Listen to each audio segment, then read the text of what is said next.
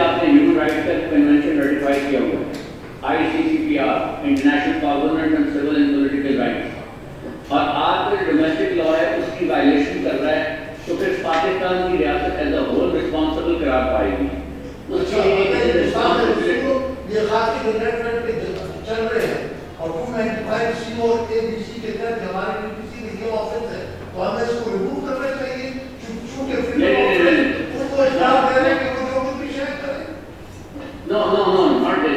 اس کا یہ freedom of expression کی ایکسیپشن میں آتا ہے. 295 جو ہمارا ہے وہ فریڈم آف ایکسپریشن کی ایکسیپشن میں آتا ہے, اور یہ ایکسیپشن ویل ریکگنائزڈ ہے, اس کو ہم نے انٹرنیشنلی ڈیفینڈ کیا ہوا ہے, اور OIC کے بہاف پر ہم نے اس کو ڈیفینڈ کیا ہوا ہے کہ گستاخی رسول جو ہے یہ ایک جرم ہے, اور یہ جرم فریڈم آف ایکسپریشن کی میں نہیں آتا. اس چیز پہ OIC کی بڑی کلیئر پوزیشن ہے, اور OIC کو میں نے اور 3 اور وکلا نے مل کر یہ پوزیشن بنائی تھی جنیوا میں, ہم نے اس کو ڈیفینڈ کیا ہوا ہے. اس میں ہم بڑے کلیئر ہیں. کیا پنشمنٹ فکس پہ ہوئی ابھی تک؟ نہیں, اس کی پنشمنٹ کی تفصیلات تو میرے پاس نہیں ہے, مگر میں آپ کو بتا رہا ہوں کہ انٹرنیشنل لا میں جو باقی کنونشنز کی امپلیمنٹنگ لیجسلیشن ہے, جس طرح آپ کے ہائی جیکنگ کا آفینس ہے, جس طرح منی لانڈرنگ کا آفینس ہے, یہ ضروری تو نہیں ہے کہ جو انٹرنیشنل لا بن رہا ہے وہ ساری دنیا کو ایکسیپٹ کرو. بالکل نہیں ہے. I agree. Then the way forward is کہ we should not ratify those conventions, we should not sign those conventions. جس میں ایسا لا بن رہا ہے جو ہمیں پسند نہیں ہے, اور ایسے ہوتا ہے. Law of the sea convention جب بنا, اس میں انہوں نے سمندر پر حقوق دے دیے سارے ملکوں. امریکہ کو پسند نہیں آیا, امریکہ نے ریٹیفائی نہیں کیا. ہم نے بے شمار کنونشن ریٹیفائی نہیں کیے جو بن رہے ہیں, جو ہمیں پسند نہیں ہے ہم اس سے باہر آئے, لیکن جو ہم سمجھتے ہیں ہمارے فائدے وہ ہم نے خود ایویلویٹ کرنا ہے. میں اس سیشن کے اندر بالکل نہیں جاننے دیتا, بالکل نہیں دیتا. میں یہ کہہ رہا ہوں نا کہ آپ ان کنونشنز کو دیکھیں جو ہم سائن کر چکے ہیں, ہم ان کی بات کر رہے ہیں. جو کنونشن ایگریمنٹ جن کا ہم نے کچھ کا ذکر کیا, کچھ کا ذکر نہیں کیا, ایک کنونشن ہے, باقی کنونشن ہے جو ہم ریٹیفائی کر چکے ہیں, ان کی امپلیمنٹیشن کے لیے معاملات آپ کے سامنے کیسز کے طور پر آتے ہیں. تو you have an opportunity to develop that document. So that will کوئی اور سوال کسی کا؟ My name is Munira Basi. I am from district G G. Presently I am posted as session judge sir. کئی صاحب کی بات کو آگے بڑھاتے ہوئے میرا آپ سے یہ سوال ہے کہ اگر نیشنل لا اور ڈومیسٹک لا, پرسنل لا میں کنفلکٹ ہو, جس طرح سے فار ایگزامپل ابھی UN کی ایک ریزولوشن ہے کہ ڈیتھ پینلٹی کو ابالش کیا جائے پورے ورلڈ کا, اس کا پریشر, اور اسی کی آئی تھنک اس کے پریشر میں 2007 میں ایگزیکیوشن پر اسٹے بھی ہوا تھا ڈسٹرکٹ کے لیے. تو پھر اس صورت میں آپ اس کو کیسے دیکھیں گے؟ ابھی تو بڑا آسان ہے کہ اس کا کوئی مسئلہ نہیں ہے. ڈیتھ پینلٹی پر کوئی انٹرنیشنل کنونشن پاکستان نے نہیں سائن کیا ہوا, تو پاکستان سے کوئی آبلیگیشن نہیں ہے ڈیتھ پینلٹی روکنے کی. جن کیسوں میں بنتی ہے, جہاں بنتی ہے لیجیے, اور اسی طرح اس کو سسپینڈ کرنے کی کوئی لیگل آبلیگیشن نہیں ہے. وہ شاید ہم نے خود ہی اپنے پر فرض کر لی ہوئی پابندی اس کی سسپینڈ کی تھی, ادروائز پابندی انٹرنیشنل لا میں نہیں ہے جو پاکستان نے لی ہے. انٹرنیشنل لا میں ہے, کسی کنونشن میں لکھا ہوا ہے, لیکن وہ پاکستان نے سائن نہیں کیا, تو ہم پر وہ پابندی ہے ہی. سو وی آر فری. اسی لیے میں کہہ رہا ہوں کہ جب کنونشن کی ریٹیفیکیشن کا پروسیس ہے وہ ایک سیپریٹ عمل ہے, لیکن یہاں ہم بات کریں کہ ہم نے ریٹیفائی کر لی ہوں, ہم جو ریٹیفائی کر چکے ہیں, جو جس پر ہم نے سائن کر چکے ہیں, وہ ہم پر بائنڈنگ ہے. لیکن جو چیزیں ہمارے پرسنل لا کو ٹچ کرتی ہیں ہمیں ان کو نہیں ماننی چاہیے, اور پرسنل لا کی ایکسیپشن موجود ہے. جب آپ کو ڈیوٹی سائن کریں, جتنی مسلم کنٹریز ہیں, 20 کنٹریز ہیں, انہوں نے ایک ایکسیپشن سائن کی ہوتی ہے پرسنل لا کے حوالے سے. تو پرسنل لا کا کوئی ایشو نہیں ہے, it is preserve and that is up to you کہ آپ اسے انڈیویجول کیسز میں کیسے ہینڈل کرتے ہیں. So basically, sir, اسٹوڈنٹ جو ڈیتھ ہو ہاتھ کاٹ کر یہ کروئل لا کہتے ہیں, جبکہ اسلامک لا میں جو ہے یہ آرڈینری وجہ ہوتی ہے اسلامک لا میں. جی سر, ہمارے لا میں وقتاً امینڈمنٹ ہوتی جا رہی ہے اور ہم اسے ریفریکٹ کرتے جا رہے ہیں. اسٹوڈنٹ جو ڈیتھ ایک پنشمنٹ ہے, اسلامک پنشمنٹ ہے, ہاتھ کاٹنا یہ ایک اسلامک پنشمنٹ ہے, یہ کوئی لیجسلیشن نے نہیں کیا. سر اس کا ہم اس سے ابھی ہے, ہم امینڈمنٹ کر رہے ہیں اس طرح 365 بھی آ گئی اور آ گئی, اور جو بیسک اسلامک لا ہے اس سے ہم ریفلیکٹ کر رہے ہیں اسٹیپ بائی اسٹیپ. وہ تو ہمارا, وہ تو اگر کوئی کہہ رہا ہے